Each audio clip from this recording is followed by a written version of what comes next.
the folks online. All right, so let's start tonight with just a few prayers as we usually do. Page 73, we're going to do the praise to Shakyamuni Buddha 3 times in English. To the founder, the endowed, transcendent destroyer, the one gone beyond, the foe destroyer, the completely perfected, fully awakened being, perfect in knowledge and in good conduct, Sugata, knower of the world, supreme guide of human beings to be tamed, teacher of gods and human beings, to you, the completely and fully awakened one, the endowed, transcendent destroyer, the glorious conqueror, the subduer from the Shakya clan, I prostrate, make offerings, and go for refuge. To the founder, the endowed, transcendent destroyer, the one gone beyond, the foe destroyer, the completely perfected, fully awakened being, perfect in knowledge and in good conduct, Sugata, knower of the world, supreme guide of human beings to be tamed, teacher of gods and human beings, to you, the completely and fully awakened one, the endowed, transcendent destroyer, the glorious conqueror, the subduer from the Shakya clan, I prostrate, make offerings, and go for refuge. To the founder, the endowed, transcendent destroyer, the one gone beyond, the foe destroyer, the completely perfected, fully awakened being, perfect in knowledge and in good conduct, Sugata, knower of the world, supreme guide of human beings to be tamed, teacher of gods and human beings, to you, the completely and fully awakened one, the endowed, transcendent destroyer, the glorious conqueror, the subduer from the Shakya clan, I prostrate, make offerings, and go for refuge.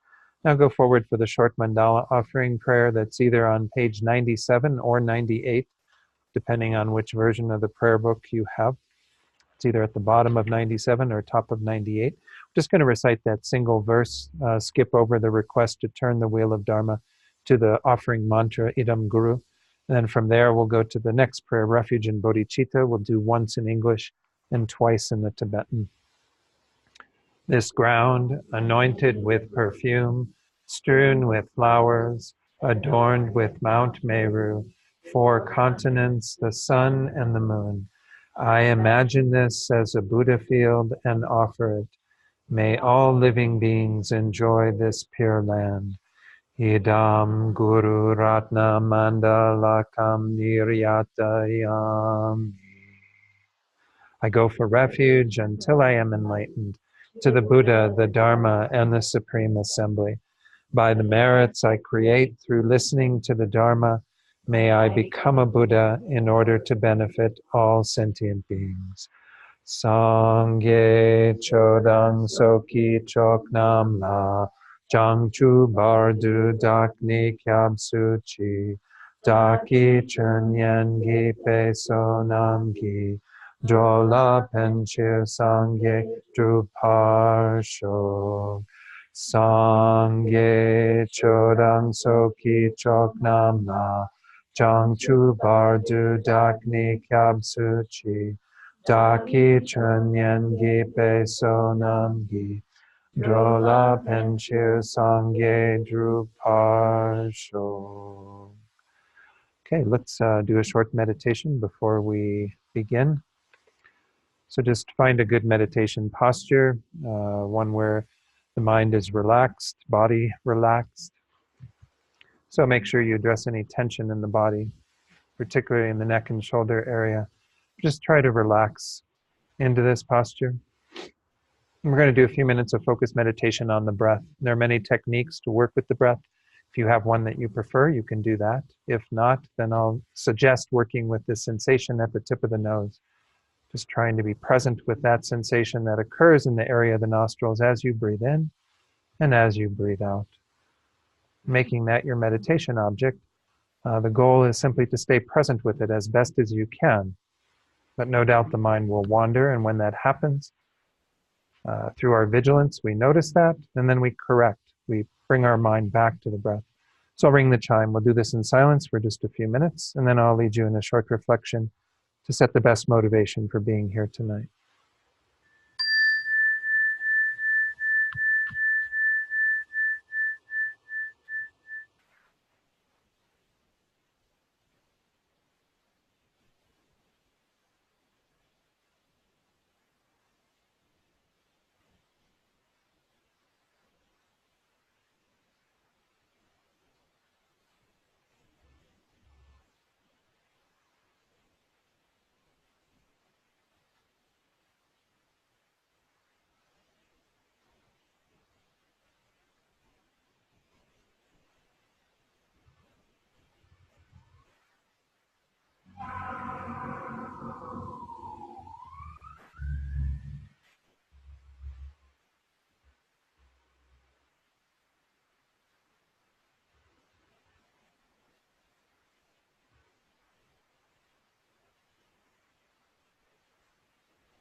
So it's often said that the Buddhist path, in terms of what we mean by a spiritual path, encompasses two main ideas. The first is to diminish and eventually eliminate all those negative tendencies that we have, those states of mind that we're currently discussing in this class, what we call the afflictions. The other side of our spiritual path is to develop, increase, enhance the positive qualities.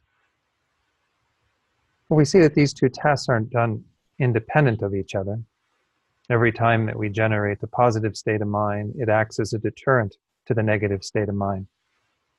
So in this way, we can use both of these as a means to develop our full potential.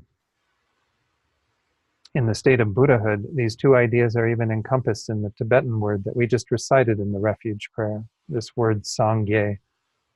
Sang meaning to have completely purified, removed all of those negative tendencies. And Gye, to have fully cultivated and developed all that is positive, all the qualities that we embody in Buddhahood. So to accomplish this task, we need this motivation of bodhicitta. Bodhicitta itself, being the most positive state of mind that we can have, acts as a deterrent to the harmful states that we have in our minds to some degree. keeps us from going to places of self-centeredness, our preoccupation with our own welfare. And then, of course, the actions that often follow from that, even the thoughts that follow from that self-centeredness, the greed, the envy, the miserliness, and so on. So let's cultivate that mind of bodhicitta now, a mind that is rooted in the understanding that we do have that potential to achieve Sangye. We do have the ability to develop these qualities to a limitless degree and remove everything that is negative. Moreover, every single being has the same potential. Just by virtue of having a mind, they have the ability to accomplish that goal. So we're making that strong motivation of being here to do this for ourselves, achieve that state of Sangye, Buddhahood, so that we can then lead all beings to that state, knowing that it is completely grounded in reality. We all have this potential. And think that this is your motivation for being here tonight, to continue this discussion of the afflictions and how we counteract them through more positive states of mind, through thinking about things correctly, being grounded in truth. And in this way, what we do here tonight will become the cause for that result, our own enlightenment and the enlightenment of all sentient beings.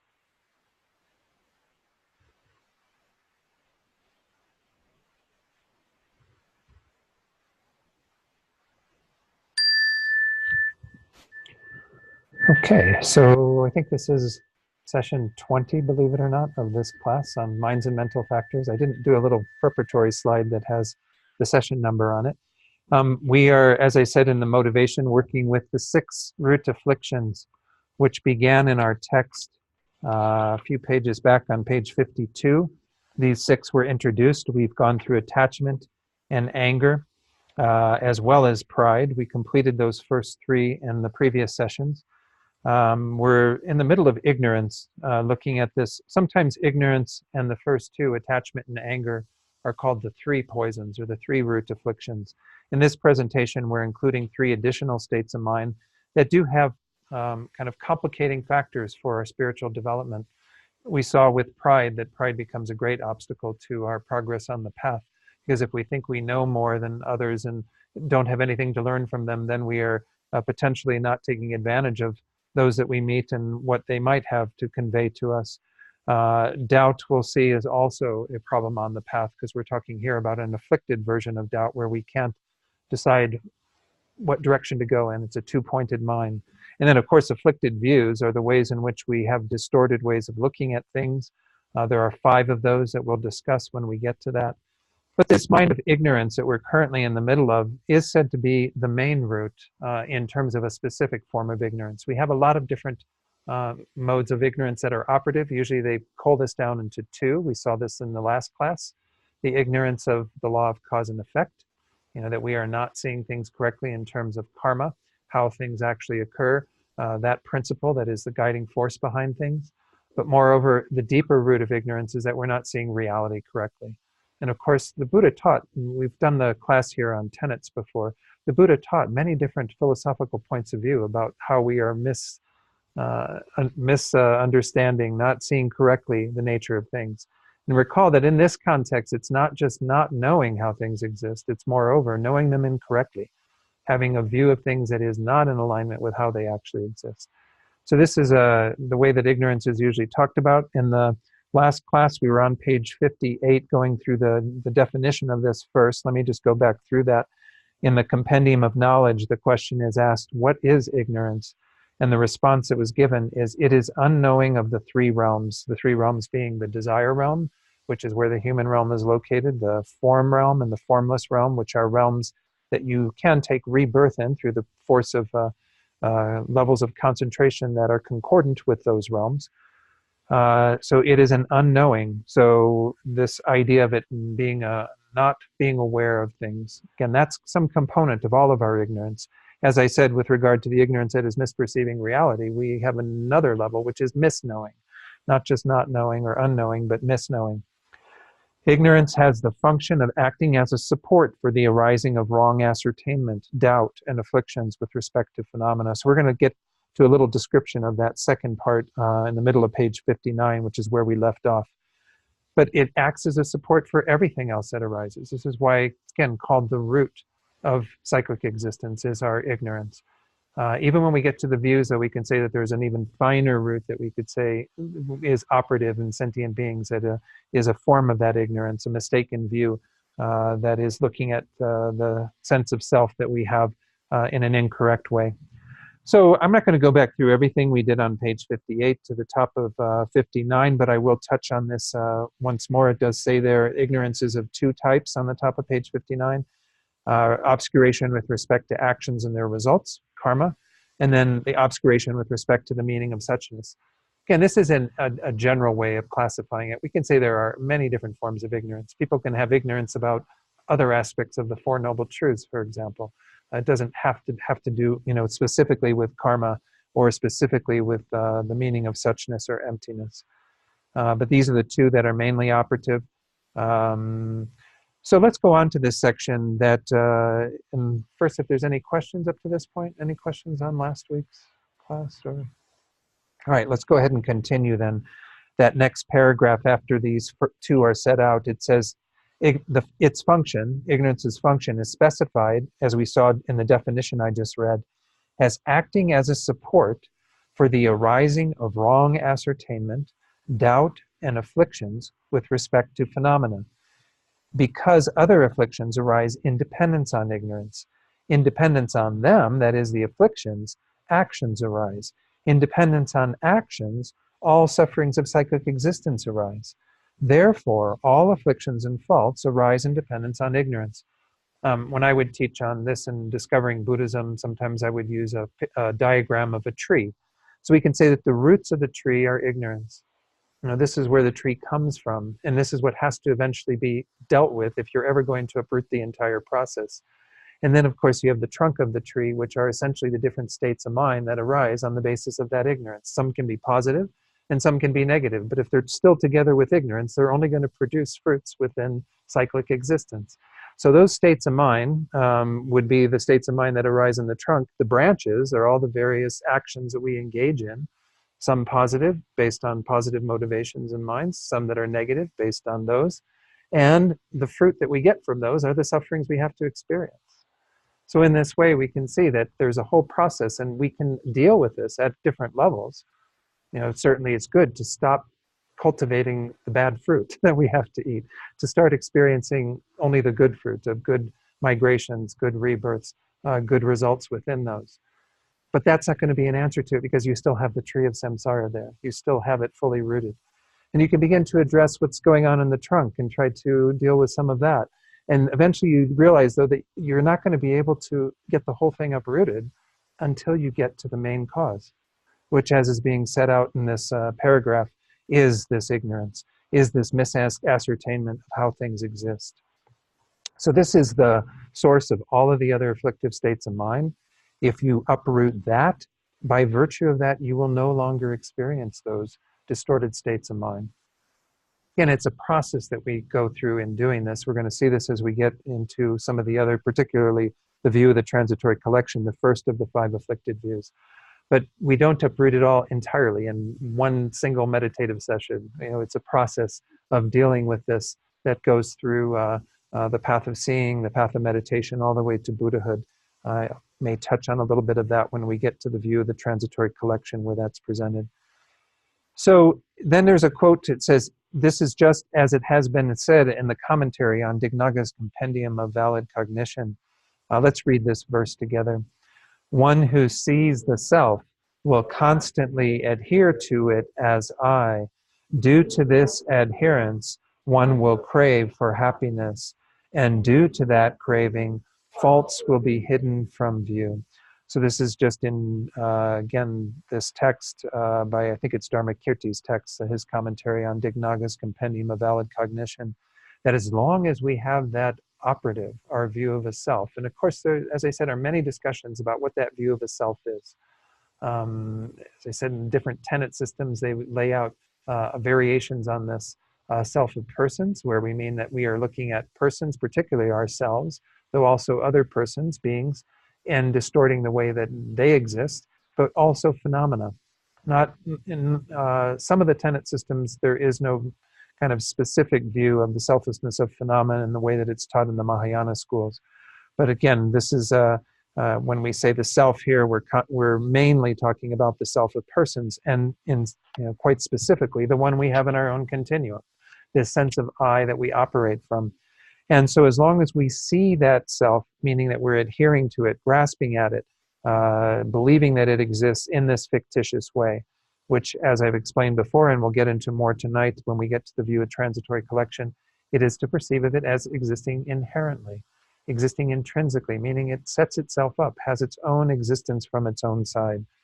So as long as we have that, of course, that is not necessarily how Dharmakirti is explaining it there, because Dharmakirti wasn't a practitioner of the Prasangika Madhyamika school, as far as I know. So you do have different presentations of it, but the Buddha was always teaching that what's operative at the deepest level is a misconception of how we ourselves exist, how the I exists. And of course, what we do on the basis of that, as we talked about before, is that then we decide how we're going to relate to the world around us. So we can see that from this holding to a fictitious sense of self, we then relate to phenomena in terms of whether they fulfill that self's needs for happiness, for well-being, or whether they are obstacles to that. And we engage, therefore, in patterns of attachment, grasping at all those things that we think will fulfill that happiness for that self, or pushing away the things that are an obstacle to that, all to protect this self that doesn't exist.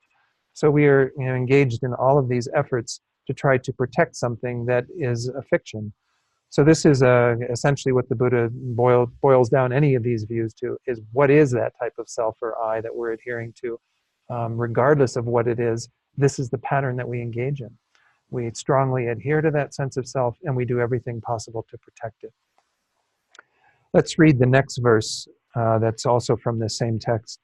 All faults have as their root the view of the transitory collection, that is ignorance. From it, attachment arises. From it, hatred and so forth arises. The Buddha himself taught that the cause of these faults is ignorance. So again, we can say that this view of the transitory collection, which, as I mentioned, is coming up in just a few pages, kind of at the beginning of page 61, we're going to be seeing that this is a very specific form of ignorance. It's when that ignorance is operative in relation to the sense of I that we have, apprehending that I too inherently exist, to exist in a way that is false. So we can say that this view of the transitory collection is ignorance. It's a very specific form of it, but it is the way that we get ourselves into problems. As it says, from that, we then have attachment, just as I explained. From that, we have hatred, anger, aversion, and so on. And so the Buddha himself taught that the cause of all of these faults is ignorance. If you eliminate ignorance, then you don't have any foundation for any of these points of view. This is why a cessation of our suffering is possible, going back to the Four Noble Truths.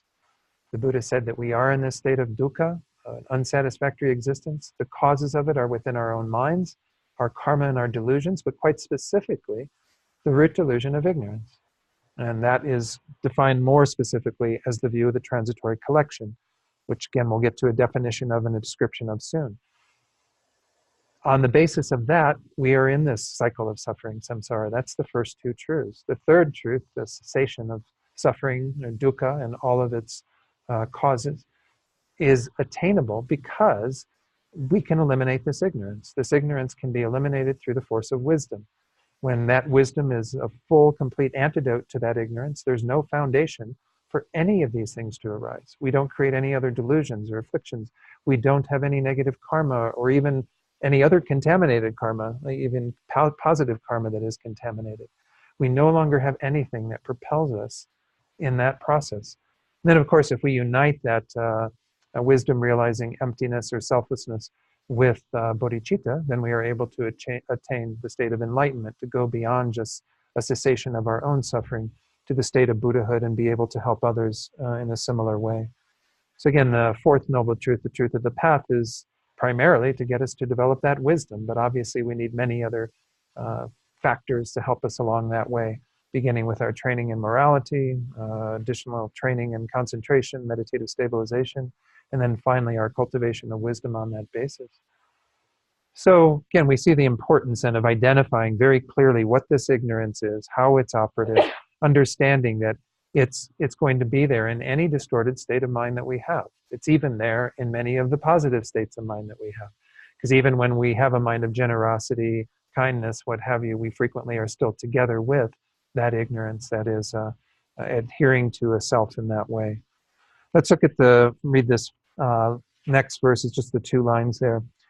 All faults have it as their root, the view of the transitory collection. So it's kind of interesting, and he starts talking about the view of the transitory collection quite a bit in this part where we're looking at ignorance, but as I said, it could be said to be a subset of ignorance.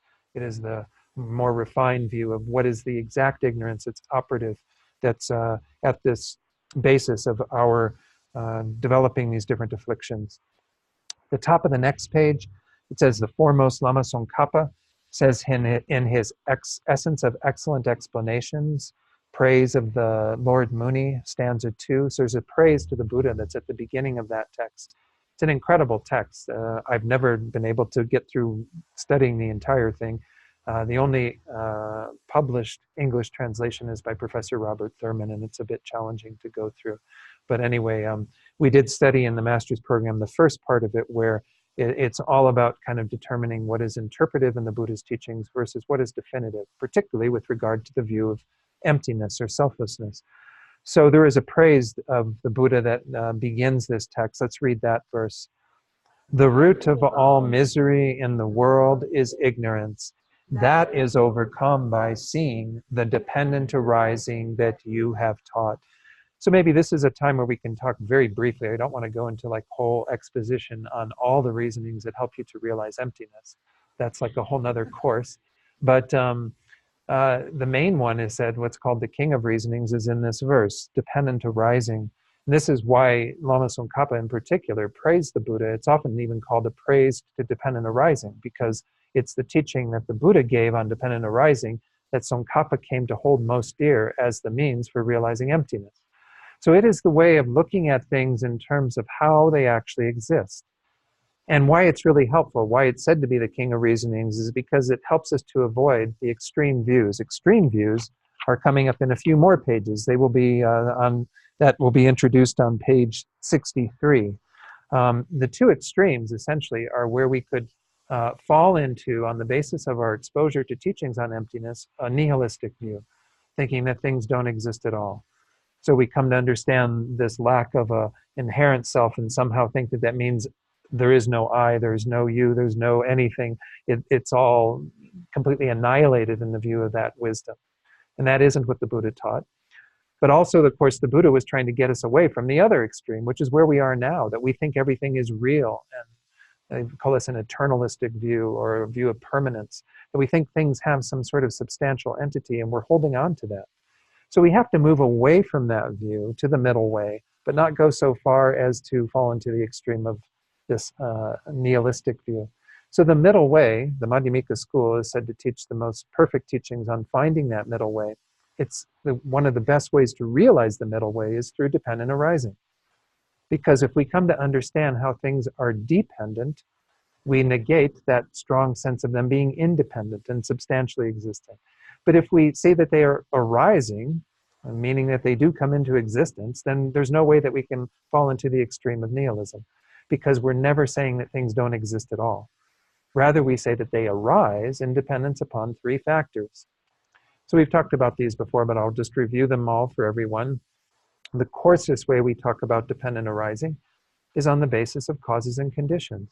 So everything in our sort of conditioned world, all of these things that are around us, objects of our sight, of our sound, of all the various senses, as well as even the person, the self ourselves that we are referring to, all of these are impermanent phenomena. They arise on the basis of causes and conditions.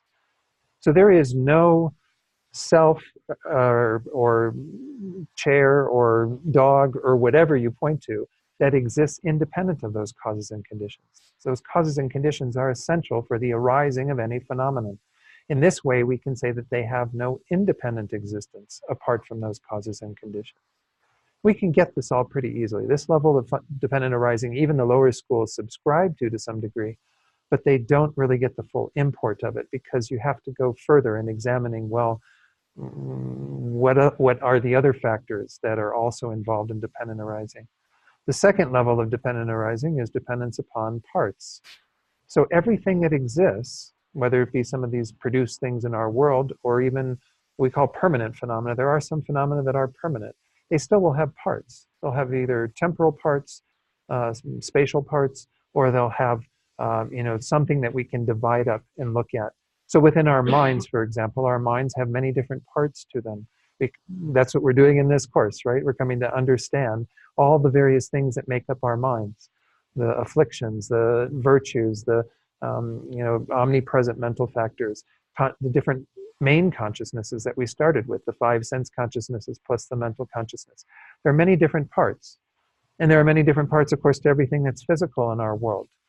And the parts go down to an infinite degree. You can never really find, all the various parts. But the import of understanding that is it's sort of a stepping stone to get us to the third level. But we can say, even at this second level, that there is nothing that exists independent of its parts, that it depends upon its very parts for existence. So if we subtract or take away parts from something, it loses its essence. It is no longer existing. Again, we wouldn't go to extremes and say that just removing one part, would do the trick necessarily. Look at the body. I mean, we can have people who don't have arms and legs, and we would still say they have a body, right? So it's not to be that closely defined around it needing every part for its mere existence. But the idea is that we do still have to have parts of something in order to establish that something as existing.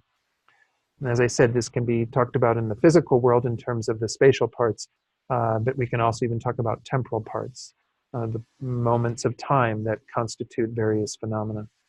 So the third level we get to when we start to look at those parts in the light of them being a basis. So if we look at the body, for example, and the body that each of us has, it has a head and a torso and arms and legs and all the various parts of all of that, we can look at that as a basis. And the basis is designated or imputed by our minds as being a body, that there is no body that exists independent of that imputation. And we can determine that through these various analyses where we kind of examine and see, is there a real body, a body that has some sort of substantial identity on the basis of any one of these parts? We see that there isn't. We can't pinpoint the body as being one of them. The body is a name, an idea we give to this collection. So the third level is said to be the dependence upon mere imputation or designation. So now if we go to the I and how we are doing that with regard to the I, we can say certainly the I also has its causes and conditions.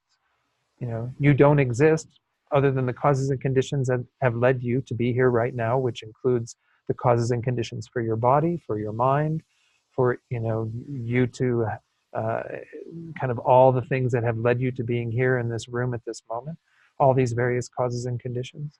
Secondly, you also exist in dependence upon your parts. The parts of the self, the person would be the body, the mind, and all the various parts of those. Thirdly, those parts are simply a basis of designation because in the end, you exist in dependence upon thinking of this as an I, labeling this as an I. And there's nothing more than that to the I. Anything more than that to the I is negated through emptiness. So by coming to understand the very subtle way that things actually exist, that in the end, this third level, the subtlest way that you exist, that I exist, that anything in the world exists, is through mere designation, mere labeling. It means that there is nothing more than that. Yes, there's a basis. I can't say, President Obama is in the room because we don't have the basis for President Obama to be in the room. If his aggregates were here, his mind and body were here, then we could make that designation, right? So there would be, again, a factor of needing the basis for it, but the basis itself does not determine what it is. The basis is suitable to be designated as certain things, but we agree to that through our conventional designation. And so we decided we're going to call this a body, and we refer to this as a body, but we've come to think that there's a real body here, that this collection of stuff has something more than that mere designation, more substantial than that. And there's nothing substantially here as the body at all. There's nothing substantially here that's the I at all. All of the things that exist in this way, as being merely designated, merely imputed on a basis. So this ignorance that we're talking about is thinking there is something more than that. It is not seeing the nature of reality as dependent arising.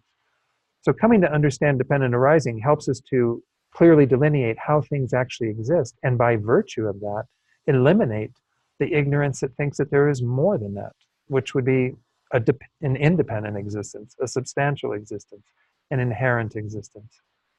So it's said to be the most powerful reasoning. And again, when we have been on each of these afflictions talking about the antidotes to them, how we can use them in our lives, it obviously is hard to, have the full antidote to the ignorance that misperceives reality without investigating emptiness extensively. But we can, even have some softening around that through a lot of different thoughts, to hold some of the analogies, for example, that the Buddha taught, to think that things are like a dream or like an illusion, that they have an illusory nature, so that we're not grasping so tightly to things, to try to introduce some of these sorts of ideas, but to, in the end, to really understand that things only exist through mere imputation, therefore they cannot have an independent, inherent existence, and to try to apply that antidote as much as possible. So any questions on dependent arising or comments or anything anyone wanted to ask about? Again, there's wonderful teachings that are out there that you can, I can certainly direct people to in regard to dependent arising. But it is said to be, the king of reasonings, and that's why Lama Tsongkhapa himself praises it to a large degree, is because he said this is really the most wondrous thing that the Buddha taught, this ability for us to discern how things exist so that we can find that true middle way, that path between these two chasms, these two extremes, that we could fall into relatively easily. Yeah, Rachel. When you were talking about parts, you mentioned that there's the temporal, which is the time, the spatial, which is like northeast, southeast, right, and then the makeup. Are there three, or am I just miscategorizing the three? I think they usually talk about temporal and spatial. I don't know if there, I think I said something in addition to that, but I don't know if it was, does anyone recall what I said? Pardon? Physical. Makeup. So Yeah. I didn't know if that was a sort of a part of your description. I think it was me delineating more of what we mean by spatial. Yeah, I don't think it was meant to be a third one.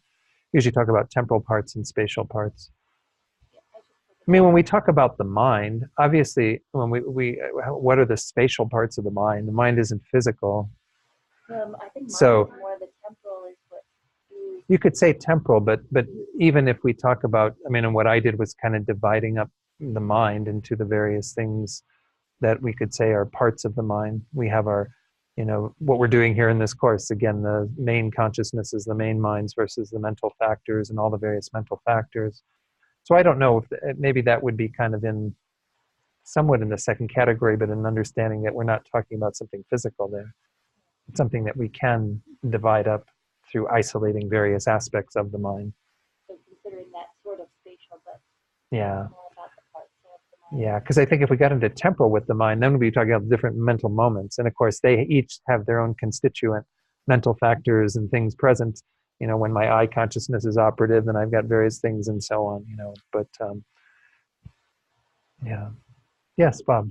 Yeah, I think that spatial isn't all yeah. because obviously we talk about ourselves being body and mind. It's at the same moment of time, so it's not temporal. At the same time, it's spatial because the mind has no spatial. So it's just different components. Yeah, so yeah. True, so true. I think that clearly this can't be involved. Right. Different types, yeah. No, that's good. So again, Bob, if I forgot to tune in to the people who are online, but Bob was saying that, yeah, maybe the spatial and temporal can simply be two examples, because we can talk about, even with the person having a body and a mind as the two parts, they're not temporal or spatial, because mind isn't spatial, it isn't physical, and so on. But I mean, I think, yeah, you can have different parts. I don't know. I know if maybe my throwing that in there might have been misleading and not No, I really don't think you're the accurate. only one that does that. I just wanted to. Okay, understand. Yeah, yeah. Okay. Right, any other comments on this? Again, this is a really important, point, because this is how we actually attain liberation from samsara, how we actually attain enlightenment. Because without that wisdom realizing emptiness, through clearly delineating what it is, understanding this very fine view, if you say is kind of like that razor's edge between these two extremes, then we never achieve that wisdom that will cut through all of that ignorance and will topple the whole structure. And we can make it pretty far on the path, adhering to some level of ignorance, but you can't actually do the work that will allow you, to achieve those states. So any of our states of what we would call definite goodness can't be attained without that. We can certainly attain good rebirths and have good conditions within samsara, but we absolutely need this in order to overcome ignorance. So at the conclusion to this part on ignorance, on page 60, it says, in brief, this ignorance is the root of circling in the three realms of existence. Again, the desire, form, and formless realms. Since it is the basis for all actions and afflictions, ignorance is taught at the beginning of the 12 links of dependent arising, which, again, they're delineated for you in the footnote down below, number 26. I won't go into a whole explanation of that.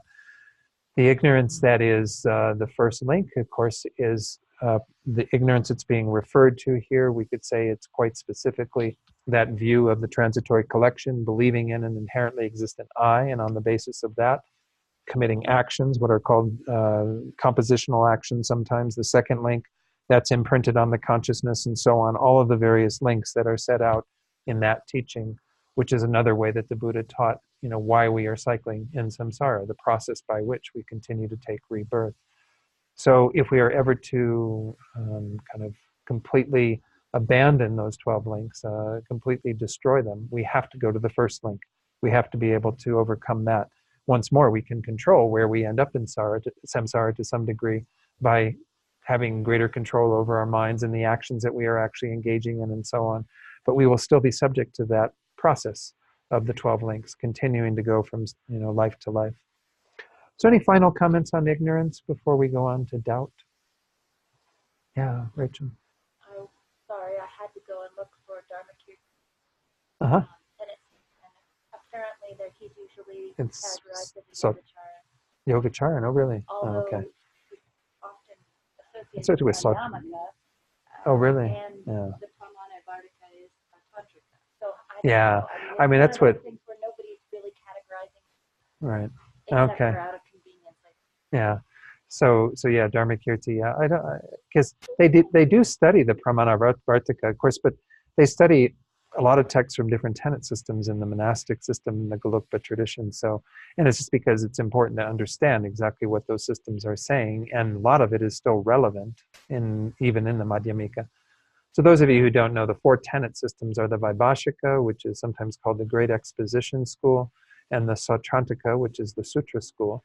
Those two are classified as Hinayana tenet systems because of what they propound, which is essentially that there's a self of persons that's at the root of our suffering, and no self of phenomena is involved in that process. Whereas Chittamatra, which is mind only, and Madhyamika, middle way, those two are the Mahayana tenets because they propound both a self of persons and a self of phenomena operative in terms, to some degree, depending upon the tenet system, either being involved in our being in samsara or our being unenlightened. And they sometimes delineate between those two. Whether one attains liberation or enlightenment requires a different realization in some of the schools. Yeah, Bob.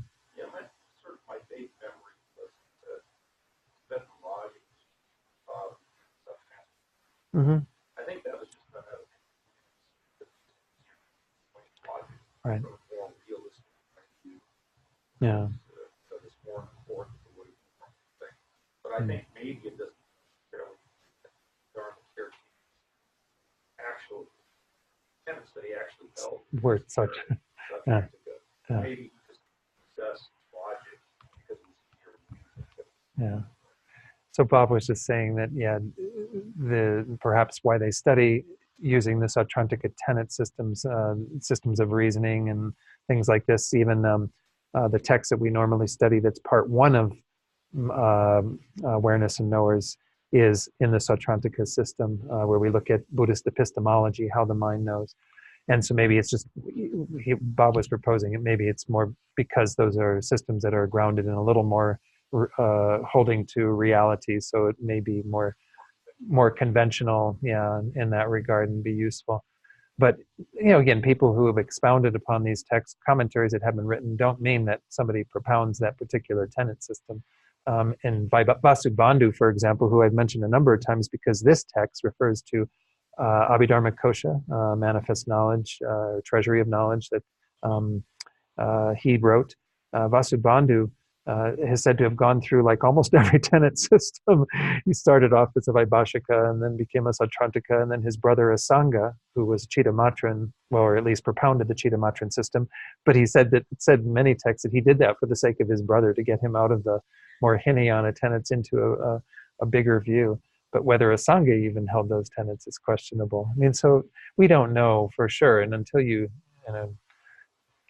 get there and start realizing these things yourself, you're never really even sure what you're realizing, I suppose, or what tenet system you're following. But Abhidharma Kosha yeah, is a summary of the Vaibhashika. But then he wrote Abhidharma Kosha Bhashya. yeah, his commentary, yeah, And the commentary that yeah, he wrote on 12 verses yeah. with the Vaibhashika was done translated. And even Chittamatran view, I think, towards the end. But yeah, Well, it's basically yeah, considered the transport. yeah, But then later on, yeah. he wrote some of the most important texts Yeah. of the Yogacara that So he yeah. considered Yogacara. So again, yeah, there will be these differences in terms of how texts are set out, commentaries on them, auto commentaries. Yeah, Alex. Would you say the four again? The Vaibhashika is the great exposition. Sautrantika is the sutra school. Chittamatra is the mind only. And Madhyamika or Madhyamika, some people pronounce it one way, some the other. That's the middle way. And within the middle way, just so you know, there are two sub-schools, the Svatantrika, and that's called the autonomy school, and then the Prasangika, or Prasangika, which is the consequent school, and that's said to be the highest point of view. Everything that we tend to, or unless we qualify it otherwise, when we're presenting emptiness in this context, in the Gelugpa school, it's in the Prasangika Madhyamika point of view. But there will be times when we'll say, this is according to Chittamatra or whatever, but okay. All right, let's move on to doubt. There's not very much on doubt. We have a very short little section here.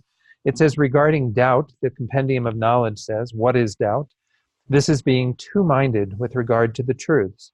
It has the function of acting as a support for not engaging in the class of virtue. So it says then, this is the commentary from our author, says, just as it has been said above, it is a mental factor that wavers between 2 points within observation of the four truths, cause and result, karma, and so forth. This doubt hinders all virtuous activities and especially hinders the seeing of the truth.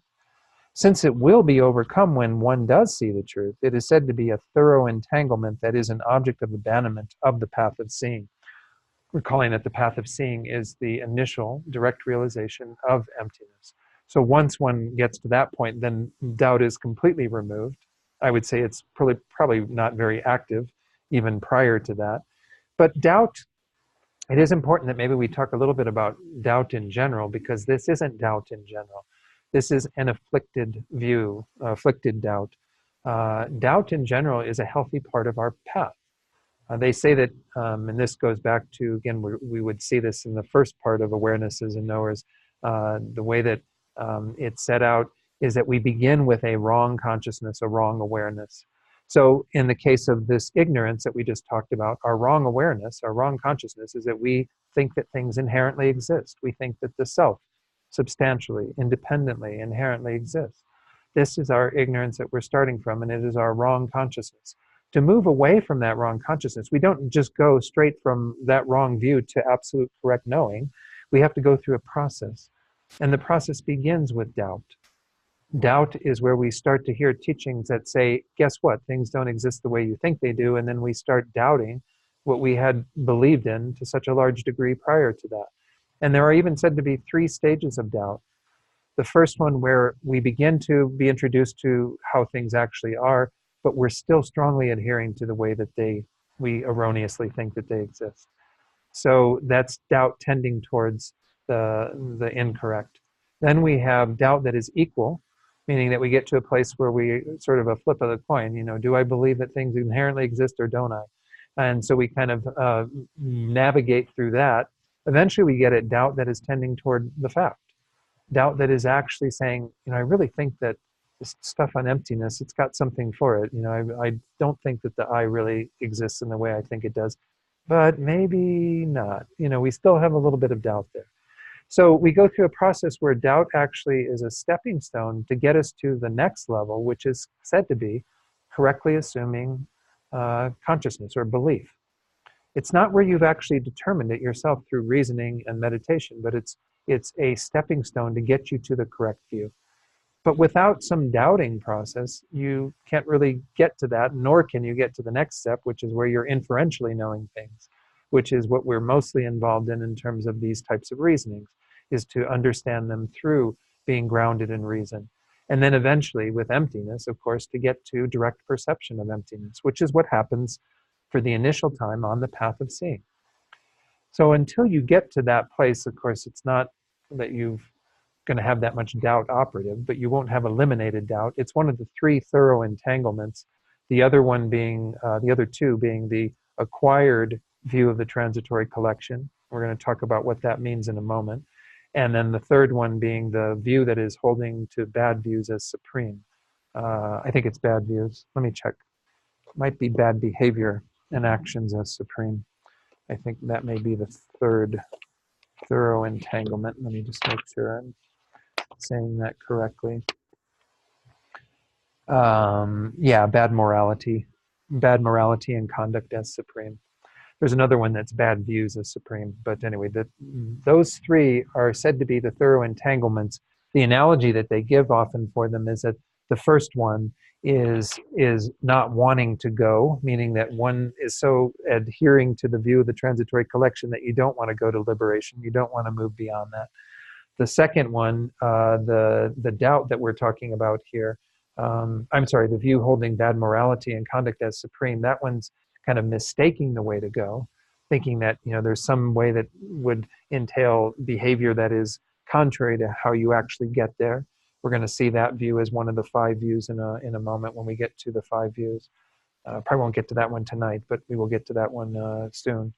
And then the third, the doubt that we are speaking of here, this afflicted doubt that is the 3rd thorough entanglement that's removed on the path of seeing, is the uncertainty which way to go, not knowing kind of which way to go. So either we don't want to go, we mistake the way that we go, or we doubt the path, in terms of not being certain in terms of the direction that we're being told to go. So all 3 of those are removed when we have that direct insight into emptiness, because at that point, there's none of these errors involved. We know very clearly the right path. We have complete certainty to where it's going to lead us. And we obviously want to go at that point. We're fully convinced that this is what we have to continue to engage in to make it to liberation and enlightenment. So this is, again, an afflicted doubt here. This isn't the doubt that is a healthy part of our progress on the path. This is where we become too pointed, and it becomes a stop sign rather than moving forward. We can't decide, well, is this what we have conviction in, or is this what we have conviction in? Is there karma or isn't there karma? Now, if we make a determination that there isn't karma, then it's no longer doubt, it's a wrong view. Then we would be looking at one of the next things in the 5 afflicted views that is called wrong view. That is actually where one adheres to things in a way that is contrary to how they actually exist. So you kind of ended up back at that place of a wrong view. So let's look at the slides. I've got, they're already on the screen here in the center, but let me put them, share them with everyone on board online. All right, so again, in Geshe Rabdin's text, the translation term that Stephen Batchelor chose for this was afflicted indecision. And it's described there as a wavering, indecisive mental factor tending towards an incorrect conclusion about such important points as the law of actions and their results, the Four Noble Truths, and the Triple Gem. So any of these things that are taught, yes, Bob. Really be right. Because this seems biasing the doubt toward the wrong conclusion. Because Whereas I sort of thought that mm-mm, the doubt was that they gave stages for anywhere right. along that route. Still, No, I didn't give them in that context. The way I was talking about Bob's question was, is this definition correct in saying that it's tending towards an incorrect conclusion? We would say that that first level of doubt is some form of affliction still, because one is still tending toward a wrong view. But once it's equal or tending toward fact, then it, again, we wouldn't say it becomes virtuous necessarily, but it becomes doubt that is helpful on the path because it is moving us towards the truth. well, I would think, and my reason for thinking doubt Mhm. is because it blocks your spiritual progress. The way it blocks your spiritual Right. progress is that you have doubt about whether something is the right way to go or not. How are you going to put energy into practice? Sure, sure. And so even doubt tending toward the correct Right. view, in my mind, it would still be an obstacle to spiritual practice because even that little bit of doubt would sort of dampen. I don't know. Yeah, let me just share for the people online that Bob was just saying that in his estimation, that it would be afflicted all the way through the process of these three levels that I described, because even at the point where you're having it tending toward the factual, it still is an obstacle to your moving forward. But I don't know if that's so. I mean, again, I would think that once it's equal or greater in moving in the direction of factual, that one is actually then on the path moving away from those wrong actions. But while you have doubt that is tending toward what is incorrect, you do have an inability to move forward towards what is correct. Well, even so you do, I mean, one of the important spiritual factors is energy. Yeah. How do you put energy into something you're sure about? So Bob was saying effort or enthusiasm, energy is one of the important spiritual factors on the path, but how do you put energy into it, into something that you have doubt about? But I don't know that doubt is an obstacle at those points. It's the point that I'm trying to get across. But Rachel, were you? I see it a little bit. I see it a little bit in terms of when we're talking about emptiness, we're talking about the inherent existence of things. If you have doubt about the inherent existence of things, you actually have some energy towards not believing them. So in that sense, it's actually movement towards Well, the virtue. I would say that I wouldn't characterize it that way.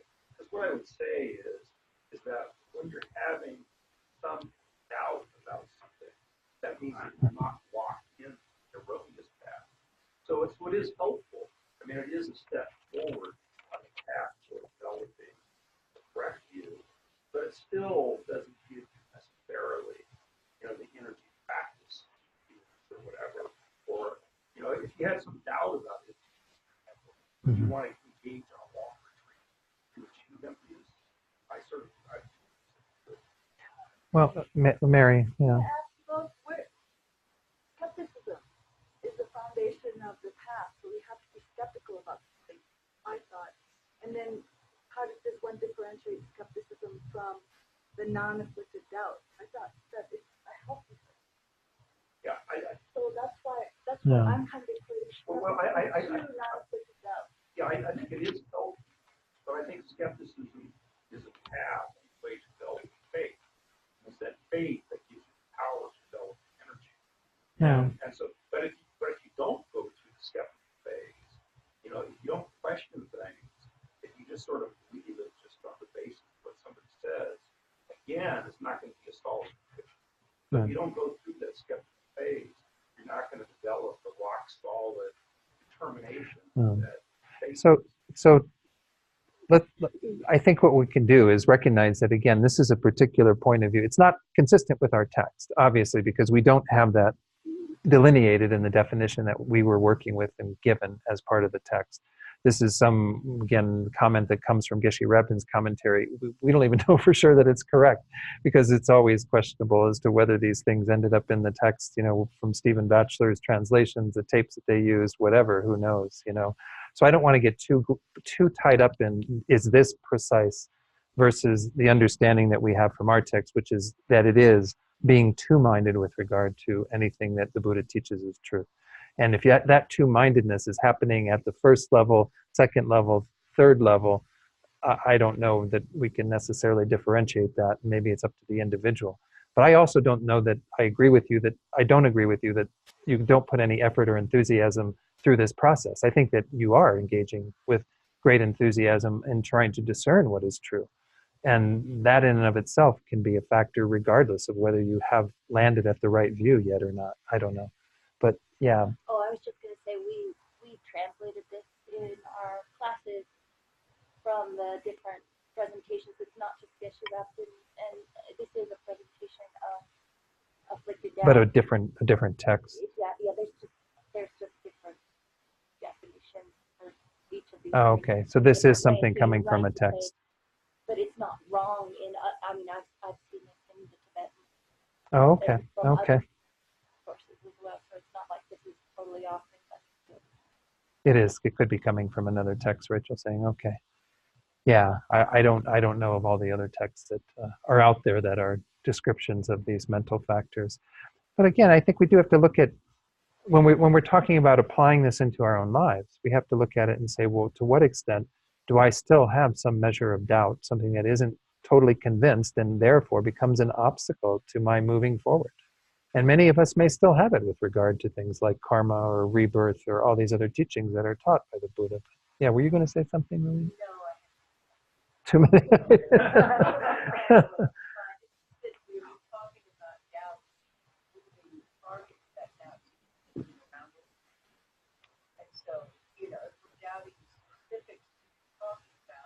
Mm-hmm. until you really, truly understand that what's going on, might as well work things out because you your own ignorance, so to speak. Right. Right.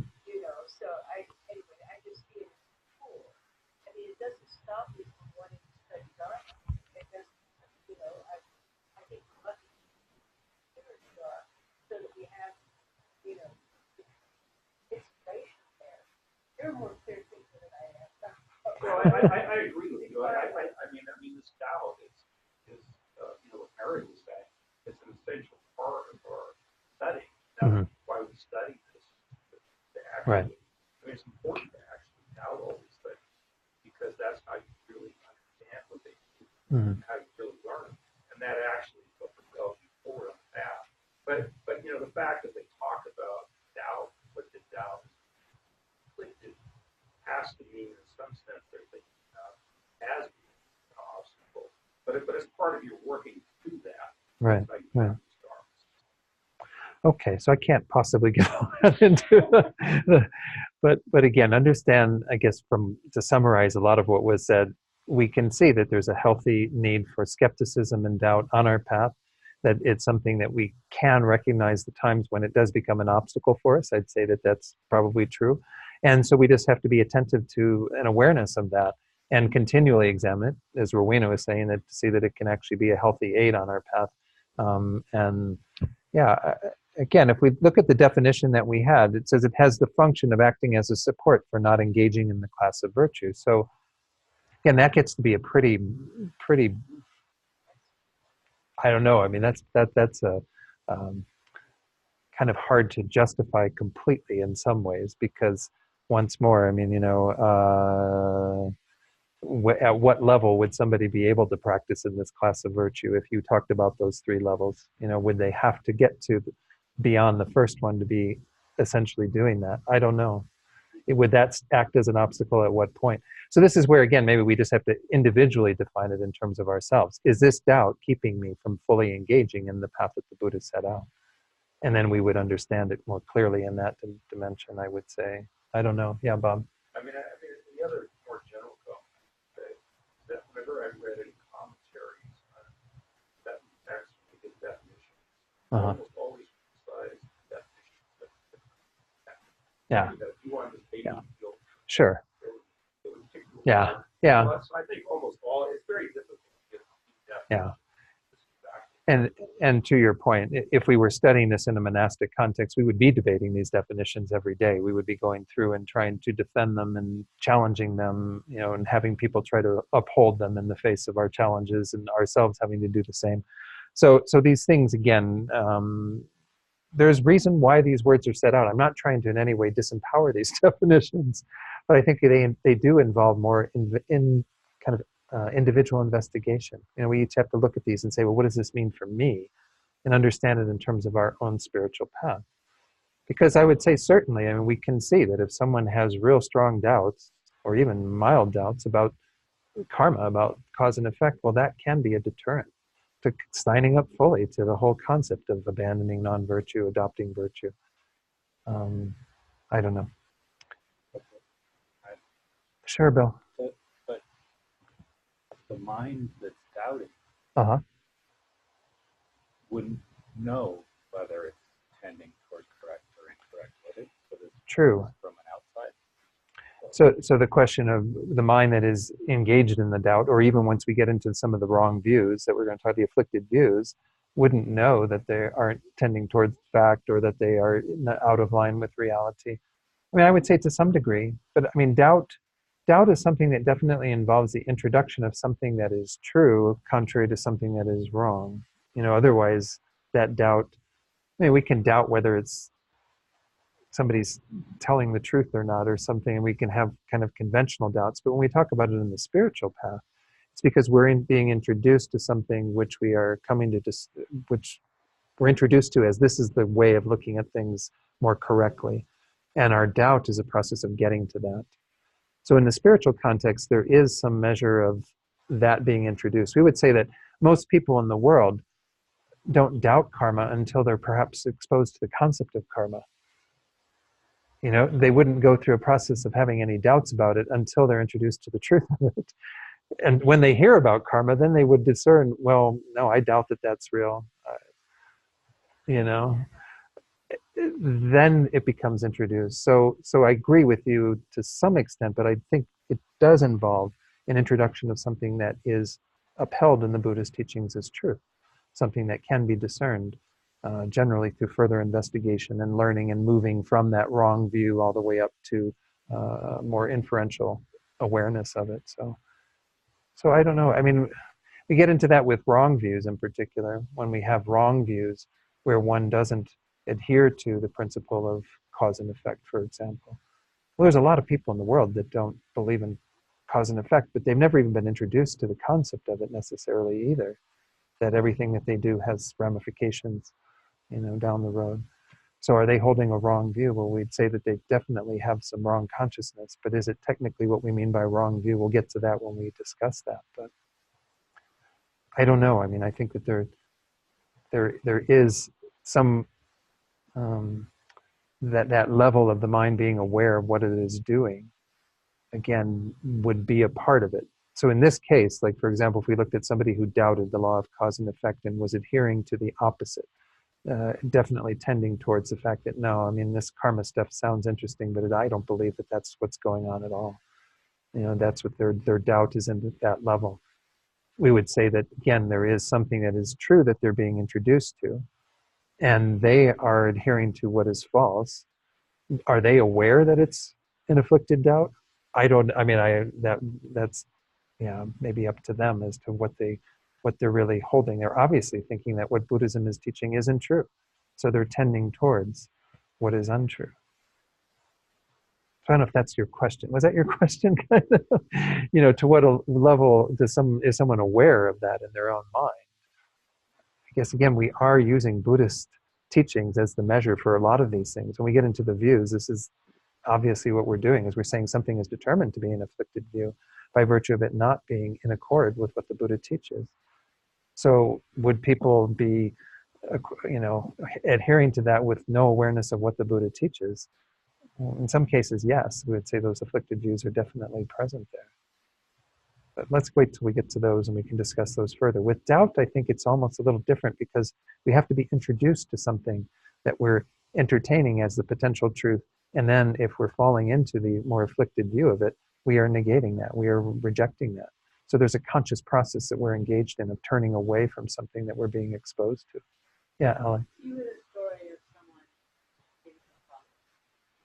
Glad I don't believe that. Yeah. But then also, I think we have the Western world pretty, not exactly,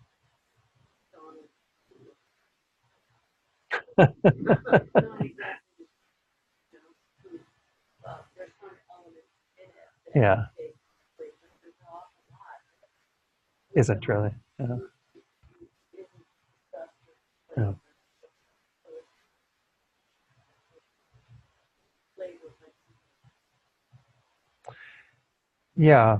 So Alex's point was that again, there's what we adhere to as a view of karma in the West in general, and many people isn't really in line with that. Your exact quote was, "It's a McDonald's," kind of generic, a bit, not the full taste. So I don't know. I mean, yeah. I guess with any of these things, when we start talking about, well, who defines what these things are, it depends upon who's presenting them. Even when we get to that ignorance, if this was somehow the view of Prasangika Madhyamika hadn't developed, and we were all back in some Sautrantika tenets or something, we'd be talking about this stuff very differently, right? We'd be talking about, well, what's really the ignorance is that the root of all of our suffering is blah, blah, blah, blah, blah. But, we are defining it on the basis of the tenet system, the philosophical point of view that we hold. So even with things like karma, where you can have variations on the way people understand karma, they might only understand it as in very simplistic ways and only in terms of particular results and not in terms of everything else that is encompassed in karma. Well, then that means that they're not understanding the full concept of karma and maybe still having some wrong view of karma on that basis, but I don't know. Gets quite complex when you start thinking about all this stuff and how it is presented, because it is presented from a particular point of view. There would be people, and I've even had through our interfaith group discussions with people on Buddhist principles where they just can't get their head around it because it just doesn't concord with what they believe in terms of their view of the world and how the world exists and all these other things. So yeah, were you going to share something more, Rachel? Just this sense that seems to really come back and be helpful to me, which is that the whole point is to develop a mind that does understand, that does know the difference between what kind of doubt it's holding or what kind of affliction it has, and that because these things are dependent or arising, the object and the mind, you have to kind of pull apart these parts and investigate what this is and what that is, so that when you have that mind, you have the awareness of that, and you're moving it towards that mind which is transformed out of that affliction. I don't know if I'm making any sense that's helpful, but it's like, in order to understand emptiness, you have to have transformed the mind into the mind that understands emptiness. And to get there, you have to understand whether you're holding the doubt in this direction or that direction. So that you're building the awareness. And the way to build that awareness is through parsing out these different pieces and tearing them apart and saying, this is what they are. Even though in the experience, it's actually it's sort of developing the mind. Right. Okay. So again, I'm not going to be able to encapsulate that for the online folks, but essentially, again, to see this as part of a process that what we are engaged in. This is why I really think that schema that I gave you earlier in terms of how we move from a wrong view through these three levels of doubt, through correct assumption or belief, and then into inferential knowledge and eventually direct knowledge. I mean, this is set out as a map for how we move in that direction. So it does take some awareness that we are moving towards something that we are being presented as factually correct, we're never being encouraged to take it as factually correct just on the basis of somebody presenting it, though. That's why this process is needed. That's why we actually have to go through hearing teachings on it again and again, developing more wisdom through hearing, and moving our mind through these stages of development so that we can adopt these things and see things more correctly. And this is the whole premise for what the Buddha taught, was that we need to understand reality as it is, conventionally and ultimately, because there are two levels to it. And conventionally is equally important in many ways because that's how everything is happening, cause and effect and so on. But the ultimate view of reality absolutely has to be there if one's to attain these results. So anyway, should we conclude the slides? We've got about another 10 minutes or so. Let me at least try to get through the rest of the slides. There's only a few more from Geshe Rabten. He goes on to say, in order for a state of indecision or doubt to be counted as a root affliction, it must be one that obstructs the development of what is wholesome and induces a disturbed frame of mind. So again, that's kind of following in what we're saying. But where that happens in terms of these three doubts, he seems to be saying it's happening only at the level of doubt tending towards what is wrong. That at equal doubt or at doubt tending toward the factual, we would be able to move in that direction. So it wouldn't be afflicted any longer at those stages. It would be something that doesn't obstruct the development of what is wholesome. Whereas at that first level, it seems that it still would be. Having doubts is not necessarily negative. Sometimes one's uncertainty about the validity of certain mistaken points of view may lead one to a more realistic point of view. Also, afflicted indecision only occurs when the object of doubt is something, the acceptance of which is crucial and valuable to one's spiritual development, such as the triple gem, for example. It does not include indecision about trivial, mundane topics. So we're not talking about doubt in our everyday life around things. Yeah, Ross. Uh-huh.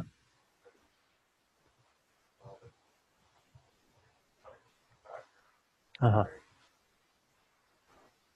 So the other day, I got a call.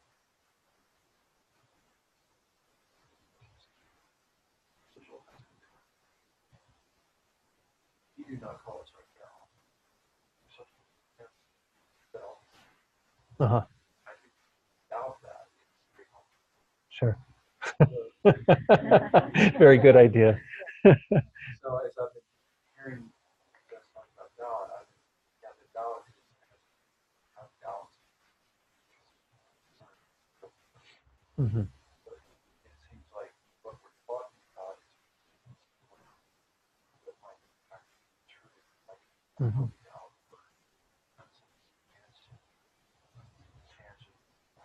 Right. is that what you're saying? So when Yeah. something makes sense, true. Right. So in essence, what Ross's question was is that, yes, in many places, many times, it's really convenient to have doubt, especially when we're trying to be deceived by others or something. But then, is it the idea that we would be moving towards, again, what were the words you used? What I'm trying to understand is that people Yeah. is unhealthy. And health, yeah. What is true or what might be. Right. Sort of like Valley Thomas. Right. Where Right. it's true. Right. Is that So Russ's question then is, are we talking about here more where you have like a resistance to what is true and not moving in that direction on the basis of it? Comparable to the example you use is the doubting Thomas example from the Christian tradition. I would say yes, because it acts as an obstacle to moving forward, but it's not doubt again that is convinced of what is wrong. It is doubt that doesn't allow you to move forward towards what is right. So doubting Thomas is more like disbelieving Thomas in a sense, rather than doubting Thomas in my mind. I don't know if it's quite the right word, because doubt is where, again, there's a two-pointed mind, not a one-pointed mind that is completely in the wrong. Doubt has to be a two-pointed mind. You see what I'm saying? So yeah, afflicted doubt. What we're talking about here, afflicted doubt has to be of a two-pointed nature, where we cannot determine which way we're going. Where we are kept from moving forward because I like the idea of the resistance, but the resistance isn't one that causes us to fall to what is incorrect. It's resistance that causes us not to go to either one, to be at that place where we can't move forward in a more correct and virtuous way because we're stuck. Does that make some sense? I mean, because once you decide, if you're like the doubting Thomas that says, "Ah, I don't believe it at all. That's crazy. You know, you forget it." Then we've fallen into wrong view. You're no longer in a doubting mind because you have determined that one prong of the doubt that you had the doubt about is out of the question, and you're going to adhere to the other one. It's a two-pronged mind that we have to be dealing with here. Yeah, Bob. Yeah, I think Ross's point, that's really good. Mhm. Because I think you have to distinguish doubt versus certainty. Right. You know, and Right. there's several criteria actually apply to very helpful here. Because one criteria is again, you know, what we call doubt. Right. Doubt about the Sure. outcome. Sure. Doubt. And I think the other point is, I think the one that The previous slide. Okay. where it says it has to be the one where it talks about a certain state of mind. Yeah. Because I think as Mary was talking about, you know, if your doubt is you're really trying to learn this, I'm not sure, but you know, you're really trying to learn it. I would not say that's a doubt. No. Because it's a step in the process. And that's why. It's not walking the process. Right. Yes. Right. Trying to learn. I think it's more like the doubt must be something where, you know, it's like it bothers you so you can't do practice. Like maybe you can't do meditation. No. Or, you know, but it has to involve some disturbed state of mind. So again, Bob was just pointing out this idea of some of these elements being essential to what we are calling afflicted doubt. And absolutely, I mean, doubt about, you know, mundane affairs and doubt about other things in life is not what we're talking about here. Something that, again, as it says here, obstructs the development of what is wholesome and induces a disturbed frame of mind. So to really understand that that's the key part of it. And so back to what Ross was saying in terms of resistance, I don't know. I mean, I'm not sure it's the exact word that gives the right connotation of what's involved here. It's more like a indecisive. Like they use the word indecision here, indecisiveness, not being able to go one way or the other because. Yeah. So there is some resistance, I think, that's keeping you from being fully committed, keeping you from moving towards equal doubt or doubt tending toward the factual, and then beyond that to some correct awareness and what have you. But it's not as important at this stage, the resistance, as it is the indecisiveness. We're at a place where we can't move forward. And we've been introduced to something that is contrary to that, but we can't commit to it in any way to move us away from that. We're still quite invested in the other point of view. So in that way, we're two-minded. We just haven't determined moving forward. For many of us, it may not be that long of a process. I don't know. I mean, it really depends upon the individual as to how long it takes to move through stages of doubt away from what is afflicted towards what is more wholesome. But having a good sense of skepticism, as we pointed out, isn't the problem. We need to be skeptical about these things. We're talking about the bottom line is are we going to have the result that we seek or not through practicing this knowledge? And the stakes are pretty high then, because we're talking about liberation from samsara, we're talking about enlightenment, we're talking about some pretty far-reaching goals. So I think the skepticism is an absolute essential part of it. Without it, we'd just be blindly following whatever. So it's again, only when it becomes afflicted, only when it becomes problematic and has these types of characteristics that are on the screen, obstructing the development of what is wholesome, inducing a disturbed state of mind where we're no longer moving forward. But I'm not real.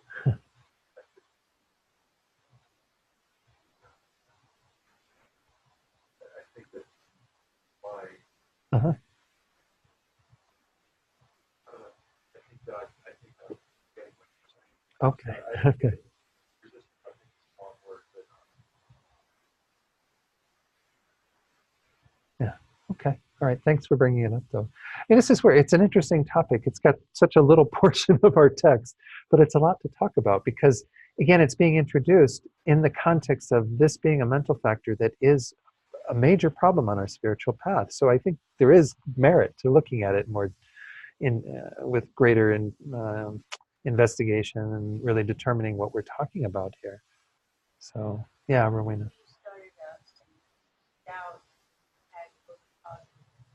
Yeah. Right. Right. No. Right. Yeah. So Rowena's point is just that it's, yeah, to keep those two separated, where doubt is a useful tool on our path versus the doubt that becomes problematic in this way. So as I said, I think it does take that individual investigation to know when we are operating with that, you know, to see. And that's where it does require some knowledge of that we are being introduced to something to help us move in a particular direction. And we can't decide to move in that direction or to move back to where we were, wherever we're in that stuckness.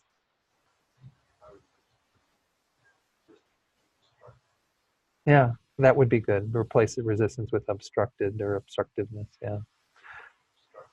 Yeah. So this was the last one that we went through. It does not include indecision about trivial mundane topics. A couple more slides. Indecision prevents us from gaining any firm certainty about a particular point and thus creates a weak, vacillating mind that is not a sound basis for a practice of Dharma. To overcome it, we have to probe the object of our doubt with intelligent discrimination based on sound reasoning. So the antidote to doubt is further investigation, study, whatever it is that it takes to help us to move away from that stuck place, that obstructed place. Through applying ourselves in this way, we shall be able to reach a one-pointed state of conviction, free from any hesitation or wavering. So it's to understand that this is a stepping stone potentially if we're able to introduce that investigation and help us to get out of it. But otherwise, it's an obstacle. It's going to keep us in that. But we can reach eventually a place of conviction, a place of determination that we have in the Four Noble Truths and the law of karma and the emptiness, whatever it is that we're studying. Yeah. So any final comments? That was the final slide on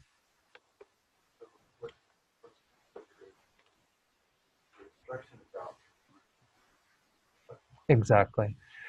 If one, so Ross is saying that what's being presented then is that the obstruction of doubt can be removed by kind of clear investigation and seeing and what have you. And this is the idea is that if we become aware of when it becomes afflicted for us and understand that there are steps that we can take to move away from that, to determine, you know, develop our own conviction in things, determine what is true and what have you, well then we have to engage in that. That is the antidote to this afflicted doubt, is increased awareness through study, meditation, investigation, discussion, all the things that are useful for us. And I think it's important that we really do voice our own concerns that we have about things that might become obstacles for us potentially. And in this tradition, it's set out in a particular way. I'm not saying that we all have to absolutely adhere 100% to everything that is taught in this tradition, but we should at least have the willingness to work with it, to continue to investigate and to see, and not let it become a stuck place for us where it does become an obstacle to moving forward. And that's what we mean by that afflicted doubt. Wow, well, I thought we would get to the views tonight, but I guess we did. That's okay. Any final comments? So again, keep in mind that there is one more class before we do have the holiday break, and then we'll resume again in January. In that class, we will do our best to move forward through, get started on these afflicted views, and just go from there. Let's go to the prayer book, to page 235.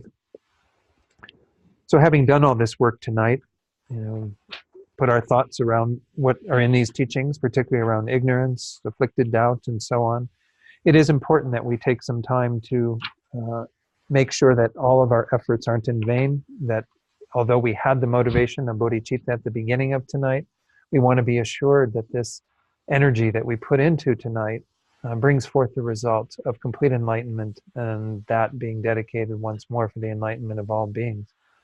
So in this way, by dedicating, we are assuring that that will essentially last forever, that the energy we put into tonight will ripen into that amazing result, the enlightenment of all sentient beings. Let's recite that first verse with that intention, the second verse with the strong intention that this mind of bodhicitta that we see is so valuable, so necessary, that it continue to grow and develop in our own hearts and in the hearts of others. Due to the merits of these virtuous actions, may I quickly attain the state of a Guru Buddha and lead all living beings without exception into that enlightened state. May the supreme jewel bodhicitta that has not arisen arise and grow, and may that which has arisen not diminish, but increase more and more. Page 244. As usual, we'll do these two prayers for His Holiness and Lama Zopa Rinpoche, but think as we recite these that we're creating the causes for the good health and long lives of all of our spiritual guides. In the land encircled by snow mountains, you are the source of all happiness and good. All-powerful Chenrezig Tenzin Gyatso, please remain until samsara ends. You who uphold the subduer's moral way, who serve as the bountiful bearer of all, sustaining, preserving, and spreading Manjunath's victorious doctrine, who masterfully accomplish magnificent prayers, honoring the three jewels, Savior of myself and others, your disciples, please, please live long. And finally, just dedicate for those that you're holding in your heart right now. So whoever those beings are that we're thinking of, each of us individually, just think that they receive the benefit of what we've done here tonight in the form of removing their suffering, whether it be suffering from obstacles or illness, from dying. Whatever their suffering is gone, and that they instantly obtain all the perfect causes and conditions for them to attain the greatest state of complete enlightenment. And may all beings attain the state of enlightenment through our efforts here tonight. Okay, thank you all very much.